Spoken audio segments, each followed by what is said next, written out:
Hi అండి, అందరికీ నమస్కారం. మీరు ఎంతగానో ఆదరిస్తున్న ఫుడ్ ఛానల్ ఫ్యామిలీ వంటకు స్వాగతం. ఈరోజు వీడియోలో మీకు చూపించబోతున్న రెసిపీ పంచదార పాకంలో ఉంచిన సూపర్ జ్యూసీ స్వీట్స్ ఎలా తయారు చేసుకోవాలో ఈ వీడియోలో చేసి చూపిస్తాను. బయట క్రిస్పీ, లోపల ఫుల్ జ్యూసీ టెక్స్చర్తో సూపర్ టేస్టీగా ఉండే ఈ స్వీట్ని అసలు స్వీట్ ఇష్టపడని వారు కూడా ఇష్టంగా తింటారు. ఎందుకంటే నోట్లో వేసుకుంటే చాలు ఇట్టే కరిగిపోతుందంటే నమ్మండి. పిల్లలకు, ఫ్యామిలీకి అందరికీ ఫేవరెట్ అయ్యే ఈ స్వీట్ ఒక్కసారి చేస్తే మళ్ళీ మళ్ళీ చేయాలనిపించే రుచి అయితే ఉంటుంది. ఇక లేట్ చేయకుండా నేను ఎలా చేశానో మీరు తప్పకుండా ట్రై చేయండి. ఇక వీడియోలోకి వెళ్ళే ముందు నా ఛానల్ సబ్స్క్రైబ్ చేసి బెల్ ఐకాన్ క్లిక్ చేసి వీడియోని చివరి వరకు చూడండి. ఇక వీడియోని స్టార్ట్ చేద్దాం రండి.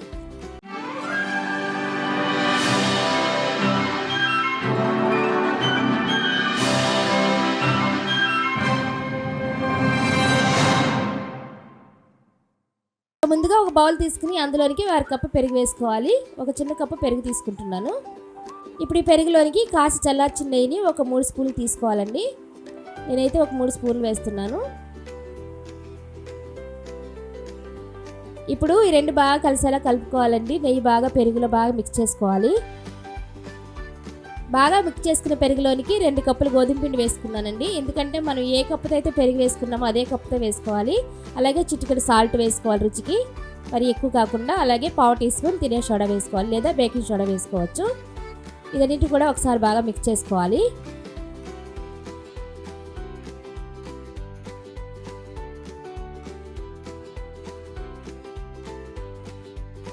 అసలు వాటర్ ఏమి వేయకుండా పెరుగులో ఉన్న వాటర్తోనే సరిపోతుందండి. మనం చపాతీ పిండి ముద్దలాగా కలుపుకోవాలి.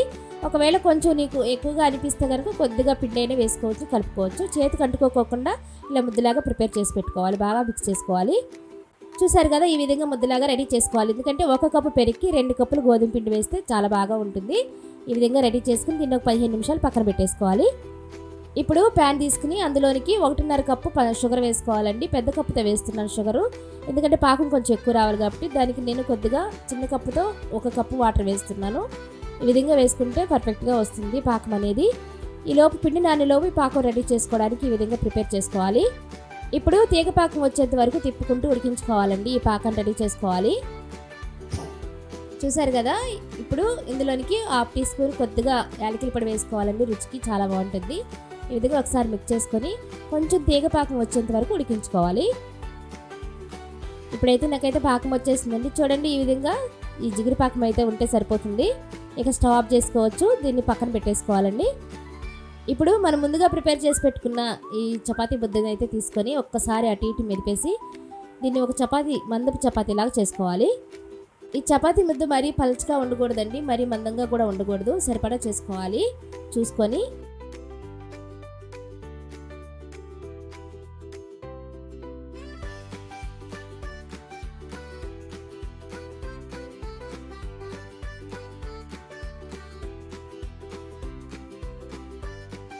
ఈ విధంగా కొంచెం పొడిపిండి చల్లుకుంటూ ఇలాగా చపాతీలాగా చేసుకొని దీన్ని మనకు నచ్చిన షేప్లో కట్ చేసుకోవచ్చండి.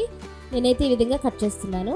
చూసారు కదా, మరీ పలుచగా కాకుండా మరీ మందంగా కాకుండా ఈ విధంగా ఉంటే చాలా బాగుంటుంది. ఈ విధంగా కట్ చేసుకున్న పీసెస్ అన్ని నేను ప్లేట్లో తీసుకుని చూపిస్తున్నాను. ఈ విధంగా ఉంటే సరిపోతాయండి. ఇంత మందంగా ఉండాలి, మరీ పలుచగా కాకుండా ఇంత మందంగా ఉంటే సరిపోతుంది. వీటిని మనం డీప్ ఫ్రై చేసుకోవాలి. ఇప్పుడు స్టవ్ వెలిగించుకుని ప్యాన్ పెట్టుకుని అందులో డీప్ ఫ్రై సరిపడా ఆయిల్ వేసుకోవాలి. ఆయిల్ కొంచెం వీట్ అవ్వాలండి. ఆయిల్ ఎక్కువ వీట్ కాకుండా కొద్దిగా వీట్ అయితే సరిపోతుంది. ఆ వీట్ అయిన వాటిలోనికి మనం ముందుగా కట్ చేసుకున్న ఈ పీసెస్ అన్నీ కూడా లైట్గా కొద్దిగా వేసి వేయించుకోవాలి. మరీ ఎక్కువన్నీ వేస్తే బాగా వేగకు, కొద్దిగా చూసుకొని కొద్దిగా వేసుకోవాలి. ఇలా లైట్గా కాగిన ఆయిల్లోకి వేసుకుంటే వాటంతటికి అవే పైకి వచ్చేస్తాయండి.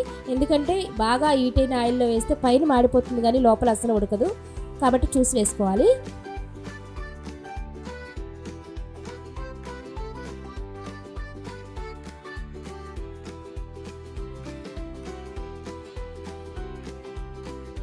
ఈ విధంగా ఒకవైపు వేగిన తర్వాత రెండో వైపు కూడా తిప్పుకుంటూ వేయించుకుంటూ గోల్డ్ కలర్ వచ్చేంత వరకు కూడా పర్ఫెక్ట్గా వేయించుకోవాలి. ఎక్కడ కూడా స్టవ్ని హై ఫ్లేమ్లో పెట్టి వేయించుకోకూడదండి, సిమ్లోనే వేయించుకోవాలి. కొద్దిగా లేట్ అయినా ఈ విధంగా చక్కగా వేగుతాయండి. ఈ విధంగా గోల్డెన్ కలర్ వచ్చేంత వరకు ఉంచి వేయించుకోవాలి.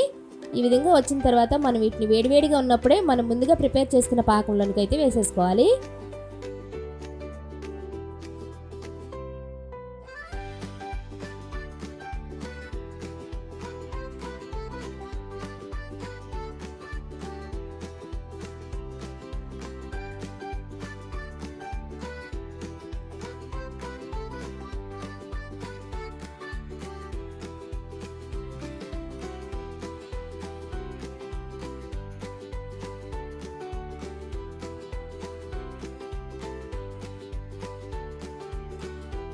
ఈ విధంగా వేయించుకున్న ఈ స్వీట్ అన్నింటిని కూడా మొత్తం స్వీట్ పట్టేంత వరకు కూడా అటు ఇటు తిప్పుకోవాలండి 1 నిమిషం పాటు. అప్పుడు బాగా అబ్జర్వ్ చేసుకుంటాయి, లోపలికి బాగా పీల్చుకుంటాయి. ఈ విధంగా ఒక 2 నిమిషాల పాటు ఉంచేస్తే మనం మిగతావి వేయించుకునే లోపు బాగా పీల్చేసుకుంటాయి ఈ స్వీట్ అనేది. ఇక మిగతావి కూడా ఈ విధంగానే మనం ప్రిపేర్ చేసుకోవాలి. ఇక మిగిలినవి కూడా మనం ఇందులోకి ఈ విధంగానే వేసుకోవాలండి. ఆయిల్ వీట్ అవ్వకుండా మళ్ళీ స్టవ్ తగ్గించి అప్పుడు వేసుకోవాలి. ఈ విధంగా లోపలికి వెళ్ళిన తర్వాత వాటంతటికి అవే పైకి వచ్చేస్తాయి. వీటిని కూడా ఈ విధంగానే లో ఫ్లేమ్లోనే వేయించుకోవాలి.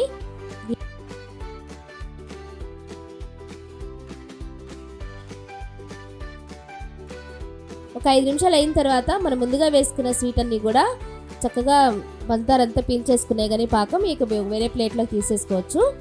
అసలు స్వీట్ చేయని వారు కూడా ఈజీగా చేసుకోవచ్చు అండి, చాలా తొందరగా రెడీ అయిపోతుంది. మీరు ట్రై చేయండి తప్పకుండా. ఈ విధంగా రెడీ అయిన స్వీట్ని పక్కన పెట్టేసుకుందాం అండి. చూసారు కదా, ఈ రెండో ట్రిప్ కూడా మనం వేగిపోయిన తర్వాత ఇలానే వేసుకోవాలండి. మొదటిసారి ఏ విధంగా వేసుకున్నామో ఆ విధంగానే వేడిగా ఉన్నప్పుడే పాకంలోకి వేసుకుంటే తొందరగా పాకం అనేది ఆ స్వీట్ అంతా పీల్చేసుకుంటుంది. ఈ విధంగానే ప్రిపేర్ చేసుకోవాలి.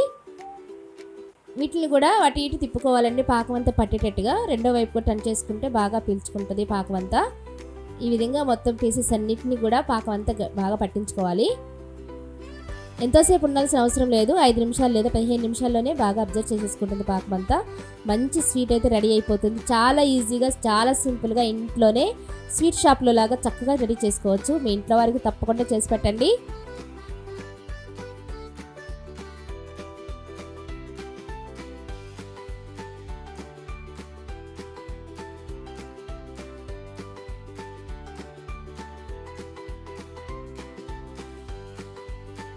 అంతేనండి, పంచదార పాకంలో ముంచిన జ్యూసీ స్వీట్స్ ఎలా ఉన్నాయో కామెంట్స్లో చెప్పండి.